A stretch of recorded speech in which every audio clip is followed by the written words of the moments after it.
now that I've saddled her up and had her move around a little bit with the saddle to get used to it, I'm gonna go ahead and actually lunge her with the saddle on. So I'm just gonna give her a minute here to chill out for a second. And it's important that I lunge her with the saddle on first because I don't want to start leading her or doing any other exercise if I don't know how she's going to react to the saddle. I don't want her to buck and jump forward and she could possibly run me over or something else. So I definitely want to lunge her first, get all the kinks out, and then we can go from there.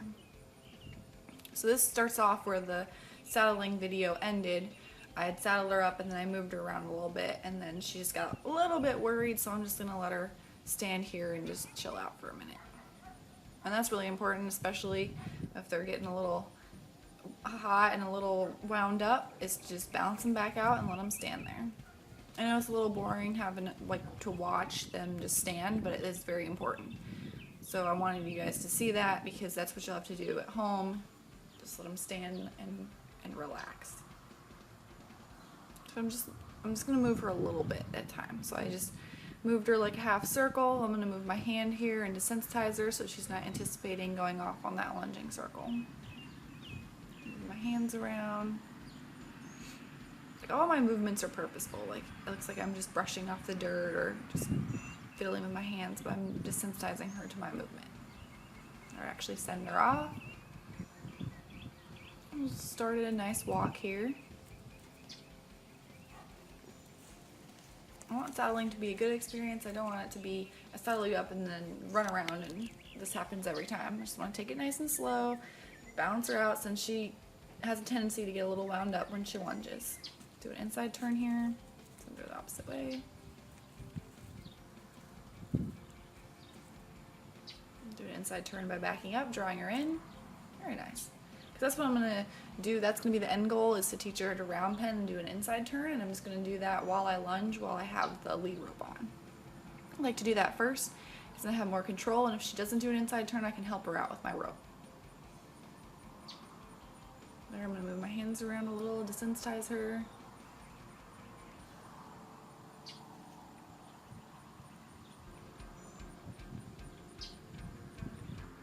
Send her off the other way, nice and slow, very good.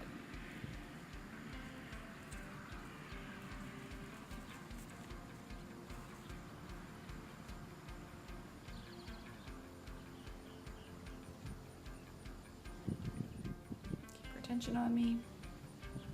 This part can be a little slow, but it's important that you see it. I can cut it out of some videos, but it's important that this is the actual process. It's not a fast, quick process because it's just gonna get a horse wound up. You're gonna lunge them, you're gonna yield them, and then they're gonna stand there for a minute. It's gonna be 5-10 minutes of standing. I don't always show that, but that's what's necessary. She wants to come in, I'm like, nope, just keep going. I don't punish her for it, I just tell her that's not what I want. Walk back and draw her in.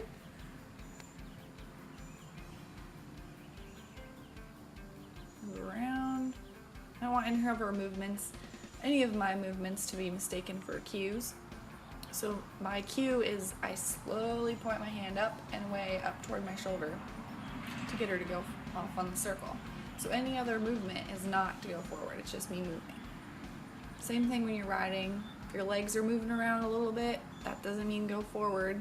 A very specific squeeze on a very specific part of her means go forward. So I'm sending her off the other way. Point, step, swing. Get her out going. Get her into a trot. And she hasn't been saddled here in about a month because I've just been doing groundwork without the saddle first. She was saddled when I went to go try her, and there's a big reason of why I got her. So there I just had her come up off the lead rope a little bit because she didn't draw in as much as I would like. But I went to see her and she was saddled with a Western saddle and she didn't have any hump in her back, no bucking.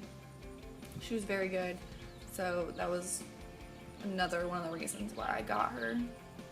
One less thing to do, but I just want to make sure that it's going to be fine. And since I have not saddled her with English saddle, it could be different, and I don't know what she's going to be like. So I'm going to do this for the first few times to see how she's in. There she goes. That's why I do this. on the lead rope. It wasn't anything crazy, it was just a little hoppiness, but it's important that I get that out and see that before I start riding her and doing a lot of work with her. It's like, wow, this is really boring. And she came right back from that. Like, I didn't have to yank on her, she just turned in. So that's great. I don't love that she has like a little hop in her.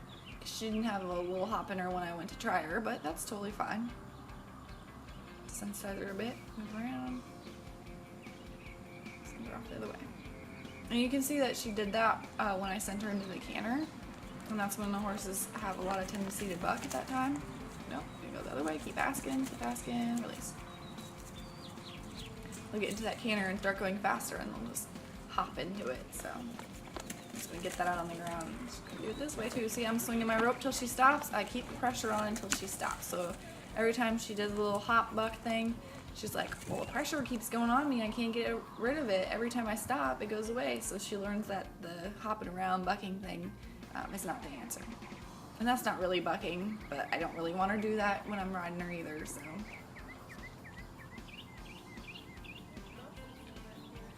I would do the same thing if she was actually bucking or kicking up or anything like that. I was swinging my rope there, keep swinging my rope. I'm not gonna smack her, I'm not gonna yell at her, I'm not gonna run at her. I'm just gonna swing my rope and keep some pressure on her until she stops. And I bring her back, get her attention back focused on me, get her relaxed, and then I'll send her off the other way in a minute. So just moving my hand on my legs, bending over, moving around, swing my rope a little, make sure she's not anticipating anything. And she's not really. Just send her off the other way.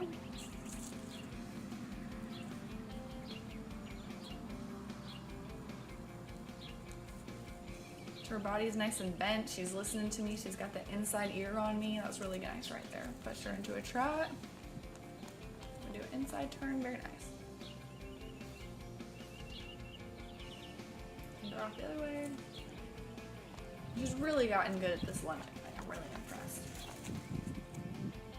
She does try to make some other turns that I don't really want, but that's pretty much it. That was a better transition into the canter. It's a little hoppy. She's a little hoppy in her stride, and because this is kind of a smaller round pen, this is probably like a 35 foot round pen, and I like to be in a 50-foot one, but right now she's being boarded, so this is all I have access to right now.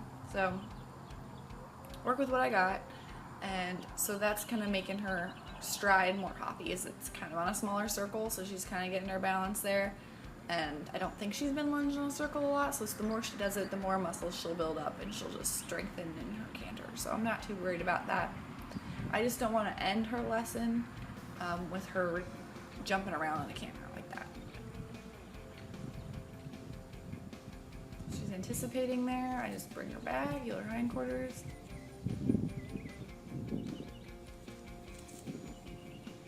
And just let her stand relaxed. So I'm going to desensitize her since she's thinking about going. I'm going to do the opposite, desensitize. She's really gotten a lot better about that. Made a lot of progress with that. Just gonna fling my rope around. I'm gonna test her a little bit here, see if she's thinking about moving off again.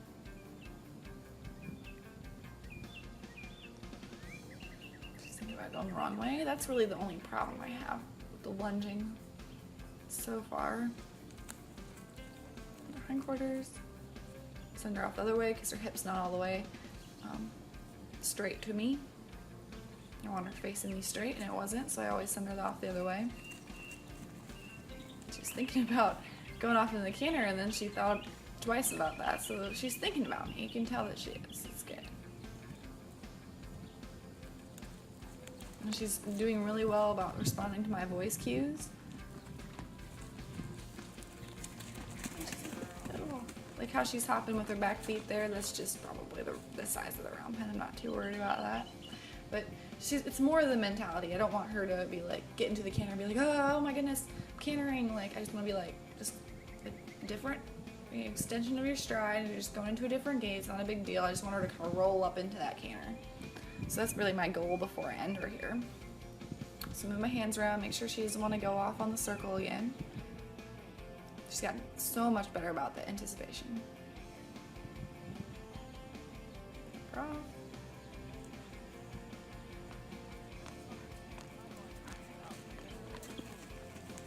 Let's go canter here. I'm trying to canter her by the gate because that's where she wants to go. Do some more hopping stuff, so see I'm still swinging, and then she stops, and I release. I'll bring her in and let her rest. So that gate is facing towards the barn, so she has a stall during the day, and then her pasture is even further down from there, and that's where she is overnight. So not it only being the gate, but also being the side of the round pen closest to where she wants to be. She does want to be over there, so I ask her to transition into a faster gate over there a lot, and then I let her rest on the opposite side of the round pen a lot. Not all the time, but the majority of the time. I'm gonna send her back off here. Get her back into the canter, see if she does a little bit better. There, she rolled nice and smoothly up to the canter. That was really good. So if she starts getting really worried by the gate, if I ask her to increase her gate every time she's near it, I'm just gonna move on to doing it like a couple posts down from there. So I'm still gonna do it like near that area, but not exactly on that area, because sometimes she'll get a little bit worried and she'll just speed up on her own. So I'll mix it up a little bit, but I still want it somewhat close to that space. So I'm gonna mix it up, but I don't wanna ask.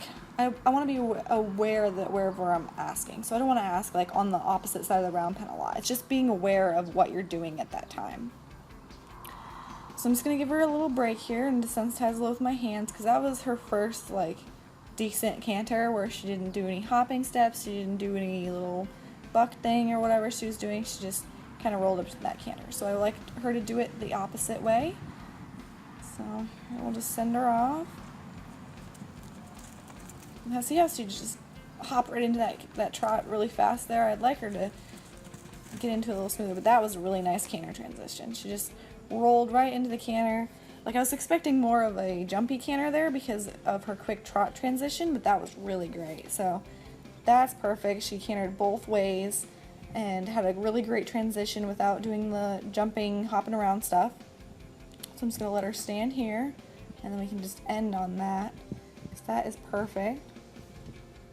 So next time she gets lunge, I'm going to definitely not want her to do this jumping around stuff.